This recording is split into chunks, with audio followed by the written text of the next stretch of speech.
আজ ২০২৬ সালে দাঁড়িয়ে লিওনেল মেসিকে আমরা সবাই চিনি, কিন্তু আপনি কি জানেন মাত্র ১১ বছর বয়সে মেসির ফুটবল কেরিয়ার চিরতরে শেষ হয়ে যেতে বসেছিল। ছোটবেলায় মেসির শরীরে একটি মারাত্মক রোগ ধরা পড়ে, যার নাম গ্রোথ হরমোন। সহজ কথায় তার শরীরে হরমোনের ঘাটতি ছিল, যার কারণে তার শরীরের স্বাভাবিক বৃদ্ধি বন্ধ হয়ে গিয়েছিল। তিনি আর লম্বা হচ্ছিলেন না। এই রোগ সারানোর একমাত্র উপায় ছিল প্রতিদিন রাতে তার পায়ে বিশেষ হরমোন ইনজেকশন দেওয়া। কিন্তু এই চিকিৎসার জন্য প্রতি মাসে দরকার ছিল প্রায় $৯০০। মেসির গরিব পরিবারের পক্ষ থেকে এই বিপুল টাকার অভাব মেটানো কোনোভাবেই সম্ভব ছিল না। এমনকি আর্জেন্টিনার কোনো ফুটবল ক্লাবও এই চিকিৎসার টাকা দিতে রাজি হয়নি।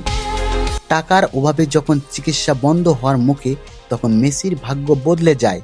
তার খেলার প্রতিভা দেখে স্পেনের বিখ্যাত ক্লাব বার্সেলোনা তাকে স্পেনে নিয়ে যাওয়ার প্রস্তাব দেয়। বার্সেলোনার স্পোর্টিং ডিরেক্টর কার্লোস হাতের কাছে কোনো কাগজ না পেয়ে একটি সাধারণ টিস্যু পেপারে মেসির সাথে চুক্তি সই করেন এবং তার চিকিৎসার সব খরচ নিজের কাঁধে তুলে নেন। স্পেনে গিয়ে একটানা কয়েক বছর এই দামি ইনজেকশন দেওয়ার পর মেসি পুরোপুরি সুস্থ হয়ে ওঠেন। সুস্থ হয়ে বার্সেলোনার হয়ে খেলেন দীর্ঘ সময়। ক্লাবটির হয়ে ৭৭৮টি ম্যাচে তিনি গোল করেন ৬৭২টি। ২০২১ সালে ক্লাবের আর্থিক সমস্যার কারণে চোখের জলে বার্সেলোনা ছেড়ে ফ্রান্সের পিএসজি ক্লাবে যোগ দেন।